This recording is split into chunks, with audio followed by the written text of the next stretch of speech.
जी, शुक्राना गुरुजी, अनंतम शुक्राना मेरे गुरुजी महाराज का। ओम नमः शिवाय, शिवजी सदा सहाय। ओम नमः शिवाय, गुरुजी सदा सहाय।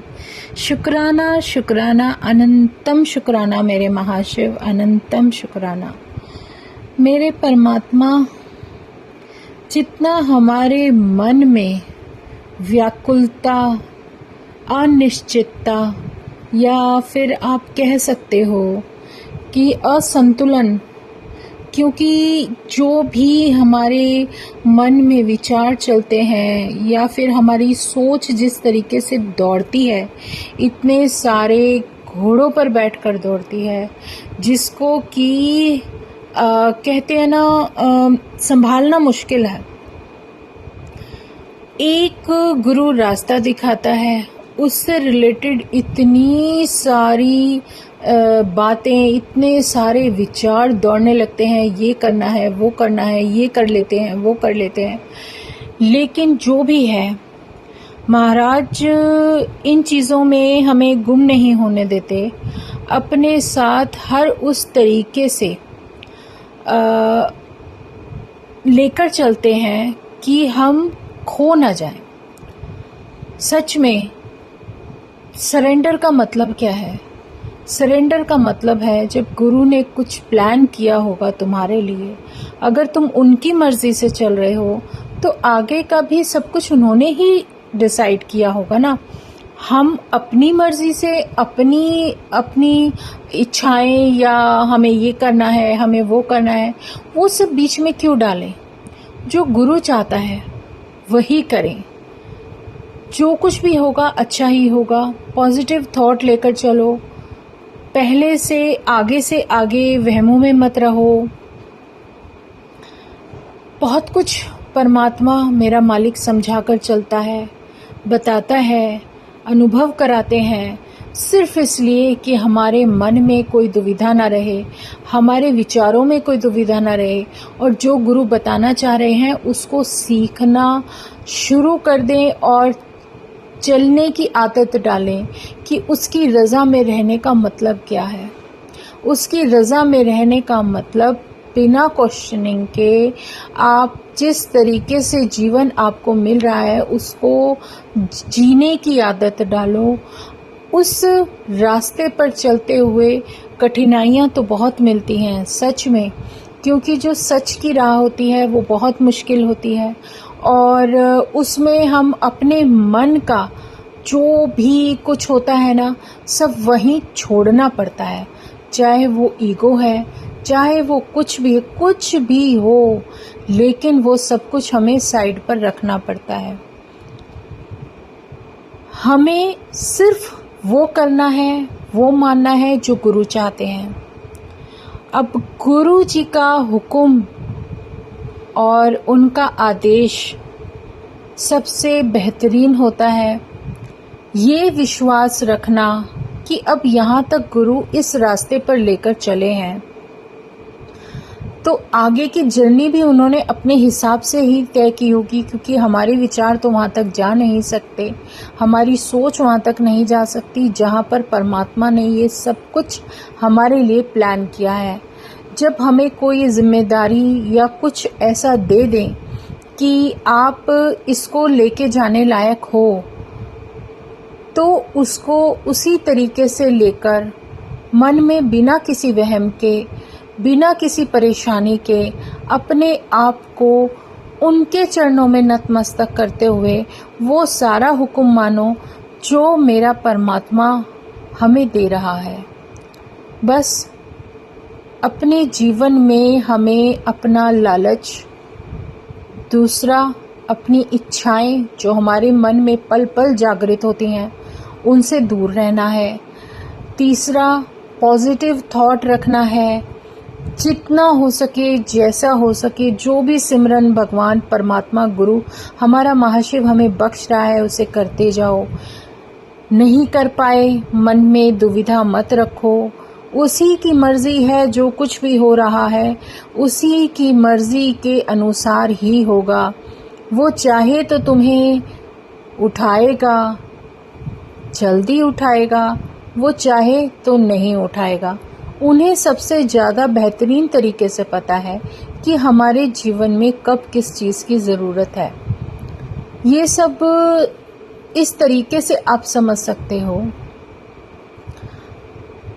हम किसी कहीं भी जाने के लिए निकलते हैं, हमें कैब नहीं मिलती, ऑटो नहीं मिलता, हम अपने गुरु को ही स्मरण करते हैं कि गुरु जी यहाँ तो कुछ है ही नहीं। ऐसा मेरे साथ बहुत बार हुआ। गुरु ने यही समझाने की कोशिश की कि तू मुझे बोलेगी तो मैं तेरा उससे कुछ रिजल्ट निकालूंगा। और सच में हमें आदत डालनी चाहिए सीधा अपने गुरु से बात करने की, ना कि किसी और से। कुछ भी बोलो, कुछ भी मांगो, कोई डिस्कशन है, कुछ भी है, जो कुछ भी है, अपने परमात्मा के सामने बोलते रहो। वो सब कुछ जानते हैं, अंतर्यामी है, लेकिन हम उनसे बोलते हैं तो उन्हें भी अच्छा लगता है।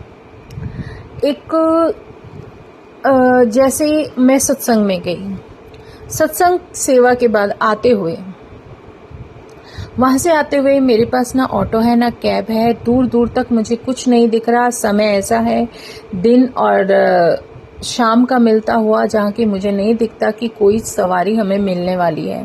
रास्ता भी नया है, पहली बार हम वहाँ गए हैं। तब भी अगर मैंने अपने परमात्मा को याद किया, अपने गुरु का स्मरण किया, तो गुरु कहीं ना कहीं से किसी न किसी रूप में उस ऑटो में आकर बैठकर हमें लेने पहुंच ही जाते हैं।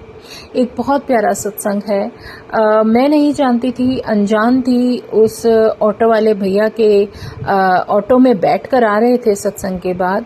बहुत प्यारा सत्संग है कि उनके ऑटो में मुझे भगवान शिव बैठे दिखाई दिए, जो उन्होंने स्वरूप लगाया हुआ था। तो ऐसे ही बातों बातों में मेरी आदत के अनुसार मैंने उन्हें बड़े मंदिर जाने के लिए बोला और उनसे गुरुजी के बारे में बताया। मतलब वो होता है ना, एक जब कुछ सब कुछ कोई बहुत अच्छी चीज़ आपके पास होती है, आप उसके बारे में सब कुछ बताते चले जाते हो। और मेरा तो भगवान मेरे साथ था, तो पता नहीं क्यों मन में यही रहता था, जो भी मिले उसी को बस गुरु जी के बारे में बताना है, उनकी ब्लेसिंग देनी है। गुरु जी के बारे में बताना है, उनकी ब्लेसिंग देनी है। मुझे क्या पता मेरे सामने जो बैठा हमें लेने आया है वो खुद ही उस परमात्मा का अंश है। तो ऐसे ही बात करते करते उन्होंने बोला, नहीं नहीं, ये सब बेकार की चीज़ें हैं। बहुत आप शिव को तो मानते हो, लेकिन भगवान भोला भंडारी जो होता है ना, बहुत ही ज़्यादा टेस्ट लेता है, बहुत भोला होता है और बहुत ही ज़्यादा आपको मतलब परीक्षाएं देते हुए जीवन को बहुत मतलब किस तरीके से उन्होंने मुझे बोला कि बहुत मुश्किल है वो जीवन जीना, जो कष्टदायक मतलब जीवन भगवान देता है अगर भगवान से जुड़ते हो। कुछ इसी टाइप का उनका आंसर था। तो मैंने कहा नहीं, ऐसी बात नहीं है, हमारे गुरुजी बहुत अच्छे हैं। वही जो सो एंड सो मैंने बोलना शुरू कर दिया। तो कहने लगे कि अच्छा, तो आप गुरु को मानते हो, ठीक है, बहुत अच्छी बात है। ये 2 सत्संग है, एक जिसमें मैं ये सब बता रही हूँ, जिसमें वो बिल्कुल सिंपल से ऑटो वाले थे, और एक दूसरे अंकल जो दूसरे समय मुझे मिलते हैं, उन्होंने काला टीका लगाया होता है ब्लैक कलर का, और ब्लैक कलर के ही कपड़े पहने होते हैं, लेकिन कुछ अजीब से दिखने वाले थे। लेकिन मेरी आदत के अनुसार मैं इसलिए बता रही हूँ कि मैंने ट्रीट दोनों को सेम किया। मुझे नहीं, एक थोड़े सेकंड जो काले टीके वाले थे वो थोड़े डरावने से लगे थे, लेकिन जो फर्स्ट वाले थे वो बेचारे बहुत सिंपल थे। और उनको जब गुरुजी के बारे में बताया और उनको ब्लेसिंग दी, तो उन्होंने कहा ठीक है, मैं बड़े मंदिर ज़रूर जाऊंगा। और जैसे हम उतर के चले तो उन्होंने जय गुरुजी बोला। अच्छा, ये इंसिडेंट बताती हूँ कि मैंने ब्लेसिंग नहीं दी थी, मैंने उनको बस ये बोला कि आप बड़े मंदिर ज़रूर जाना। और उन्होंने कहा अच्छा, आप जय गुरुजी। और मैंने उन्हें ये नहीं बोला था कि हम लोग जय गुरुजी बोलते हैं, तो मैंने कहा जय गुरुजी। और मेरी हिम्मत हुई और मैंने अपने पर्स के अंदर से गुरुजी की ब्लेसिंग उनको दी। मैं कहा भैया, आप ना ये ना अपनी पॉकेट में रखना हमेशा, आपको कभी कोई परेशानी नहीं होगी और आप बड़े मंदिर ज़रूर जाना। उनको देकर मैं वहां से आ गई। और हैरानी की बात ये हुई कि इतना सब कुछ वाकया हमारा डिस्कशन तो नहीं कह सकते, मैं जो गुणगान महाराज का कर रही थी, बड़े मंदिर के बारे में बता रही थी, लेकिन मैंने उन ऑटो वाले भैया को ये नहीं बताया था कि हम लोग जय गुरु जी बोलते हैं। और मेरे ऑटो से उतरते ही उन्होंने मुझे सीधा कॉल किया, जय गुरु जी। मतलब मेरा परमात्मा कहीं ना कहीं वो हर किसी के मन में स्थित है और वो मुझे ये सिखाने की कोशिश कर रहा है कि तुम क्या तो चल रहे हो, क्या सीख रहे हो और क्या सिखा रहे हो। तो जो कुछ भी है सब कुछ हुआ। और सेकंड इंसिडेंट वो था कि जिस ऑटो में हम आए थे, उस ऑटो का जो सेकंड टाइम जो भैया मिले, उन्होंने ब्लैक टीका लगाया हुआ था और कपड़े ऐसे ब्लैक से पहने हुए थे और थोड़े रफ एंड टफ टाइप लग रहे थे।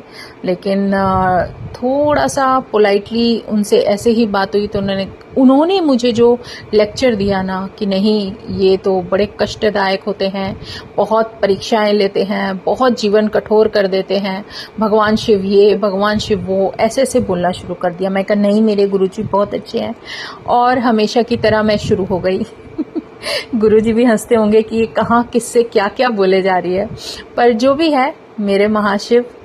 तो फिर भी मैं उतरी और मैंने कहा भैया आप ऐसा करो, आप, मुझे लगता है कि थोड़ा सा आप ये ब्लेसिंग ले लो गुरुजी की और आप अपने पास रख के देखो आपको सब कुछ बहुत अच्छा मिलेगा। कहने लगे नहीं नहीं, मैं नहीं जाता, मैं कहीं नहीं जाता, मैं नहीं मानता, मैं ये वो। मैंने कहा आप एक बार रखो, अब ये आ रहे हैं आपके पास तो इनको रखो। कह रहे चलो कोई बात नहीं, आप दे रहे हो तो हम ये भी गूगल सर्च कर लेंगे। और उन्होंने मेरे गुरुजी की ब्लेसिंग अपनी पॉकेट में रखी और जय गुरुजी बोलकर, हमने ही बोला जय गुरुजी और उन्होंने रिप्लाई दिया और चले गए। मतलब एक ऐसा औरा था वहां पर उस ऑटो के अंदर, जिस हिसाब से उन्होंने ब्लैक टीका लंबा बिल्कुल ऐसा लगाया हुआ था, तो उसको देखकर कुछ अलग ही फीलिंग आ रही थी। लेकिन जहां गुरु होता है ना, वहां डर नहीं होता। ऐसे ही थर्ड इंसिडेंट जो मेरे साथ हुआ था वो भी सत्संग से आते वक्त हुआ था। और उस ऑटो में हम बैठे और उन्होंने मुझे माता रानी का जो मंत्र जाप बुलवाया मुंह से, खुद बोलते बोलते, आपको आता है ये? मैंने कहा हाँ जी आता है। और मैंने बोला 3-4 बार उन्होंने मेरे से माता रानी का मंत्र जाप बुलवाया और उसके बाद खुद ही बोले, थोड़ी देर बाद, हम 2 ही संगत थे, खुद ही बोले कि भगवान भी पता नहीं सारी जिम्मेदारी हमें ही सौंप देते हैं कि इनका सब कुछ छीन लो, सब कुछ लूट लो। इतना डरा दिया उन अंकल ने मुझे, मैं इतनी डर गई और मेरे अंदर क्या, कुछ भी नहीं, मैं भूल गई सब कुछ और मैं सिर्फ गुरुजी का अपने मंत्र जाप करने लगी। मंत्र जाप और गुरुजी, बस मैं कहा गुरुजी अब संभाल लेना, अब मुझे कुछ नहीं पता। मैं तो वैसे ही बाहर बहुत कम निकलती हूँ, बाहर का कुछ पता नहीं है, अता पता कुछ है नहीं, सब तुम्हारे हाथ में, जो करोगे देख लेना। और मंत्र जाप, कंटिन्यूअसली मंत्र जाप। और वो ऑटो वाले भैया थोड़ी देर बाद चुप हो गए। अच्छा, उन्होंने मुझे ऑटो में ऐसे घुमाया जैसे कोई पीछा कर रहा हो, इतनी स्पीड में, और फिर वहीं टर्न लेके एक राउंड वहीं वापस से फिर घुमा दिया। मैं बोलने वाली थी भैया यहीं क्यों घुमाए जा रहे हो आप, सर्कल मतलब घर लेकर चलो। तो ऐसा कुछ करके फिर उन्होंने बैक जाके फिर वापसी ऑटो लेकर फिर हमारे घर की तरफ निकले। और डर इसलिए भी नहीं था क्योंकि जिस रूट से हम आ रहे थे वहाँ बहुत ट्रैफिक था, बहुत लोग थे, शाम का टाइम था, कोई ऐसी बात नहीं। और फिर अब गुरु ने जो तसल्ली दे दी थी कि मैं तेरे साथ हूँ और मैं अपने गुरु का मंत्र जाप कर रही थी, तो बस वो एक तसल्ली थी। और उन्होंने काफी देर बाद हमें घर छोड़ा। और जिस किराए पर बात की मेरी संगत फ्रेंड ने कि मैं इतने दूंगी, और उसके बाद जब घूम के आए तो वो हंसने लगे, कहने लगे अच्छा इतनी दूर इतना लीटर पेट्रोल लग जाता है और तुम कह रहे हो मैं इतने पैसे दूंगी। फिर हमने उतने ही दिए जितने उन्होंने बोले और मेरी हंस के हालत खराब। मैंने कहा जय गुरुजी, शुक्राना गुरुजी, जो एक्सपीरियंस आप तुम दे रहे हो ना वो कुछ अलग ही है। क्योंकि बाहर की दुनिया तो मैं गुरुजी के साथ ही देखने चली थी और उन्हीं के साथ देख रही हूँ, क्योंकि जो कुछ भी वो दिखा रहे हैं, समझा रहे हैं, बता रहे हैं, बहुत बड़ा लेसन है जीवन का, जो अनुभव है, जो सीखने को मिल रहा है। शुक्राना गुरुजी। आज यही सत्संग याद आए जा रहे थे पर मेरा परमात्मा है ना, भाव इतने अच्छे देते रहते हैं, इतने अच्छे देते रहते हैं। वो यही कहते हैं पॉजिटिव सोचो, पॉजिटिव सोचो, नेगेटिव जो भी मुश्किल होंगी सब अपने आप पॉजिटिव होती चली जाएंगी। तो रास्ता भी आपका पॉजिटिव बनेगा। अच्छे विचार लेते चले जाओगे, लेके आते रहोगे मन में, तो आपके बुरे विचार दाएं बाएं से सब जगह से निकल के भाग जाएंगे। तो शुक्राना मेरे गुरुजी, शुक्राना बोलो मेरे परमात्मा का, मेरे महाशिव का, मेरे पूर्ण गुरु का। जय गुरुजी, जय गुरुजी, जय गुरुजी। ओम नमः शिवाय। शिवजी सदा सहाय। ओम नमः शिवाय। गुरुजी सदा सहाय। शुक्राना, अनंतम शुक्राना।